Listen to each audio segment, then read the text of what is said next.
একটা ছোট্ট পাড়ার টিম আছে। টিমটাকে বড় মঞ্চে দাঁড় করানোর জন্য ছেলেগুলো অবিরাম খেটে যায়। স্বপ্ন তো সবাই দেখতে পারে, কিন্তু স্বপ্নগুলো পূরণ করতে গেলে যে কতটা কষ্ট করতে হয় সেই 10টা ছেলেই জানে। একটা ছোট খেলা খেলে কখনোই বড় মঞ্চে যাওয়া যায় না বন্ধু। বড় মঞ্চে যাওয়ার জন্য বড় বড় টুর্নামেন্ট খেলতে হয়। একটা টুর্নামেন্ট খেলার আগে সেই টুর্নামেন্টের টাকা জোগাড় করতে করতে ফেটে যায় তাদের। কেউ হয়তো মা বাবার কাছে বকা খেয়ে কিছু টাকা জোগাড় করে, কেউ হয়তো নিজের পকেট মানি থেকে টাকা বাঁচিয়ে বাঁচিয়ে টাকা জোগাড় করে, কেউ হয়তো ছোট ছোট কিছু কাজ করে টাকা উপার্জন করে একটা মাত্র এন্ট্রি কাটে সবাই মিলে। আর খেলাগুলো দূরে হওয়ার জন্য বাইক লাগে।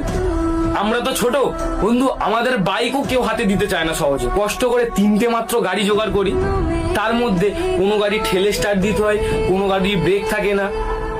এরম ভাবেই আমাদের একটা খেলা কাটতে হয়। খেলার মাঠে খেলার পরে যখন রাত হয়ে যায় না, তখন খাওয়ার জন্য সেই ছেলেগুলোর কাছে কোনো টাকা থাকে না। জল খেয়ে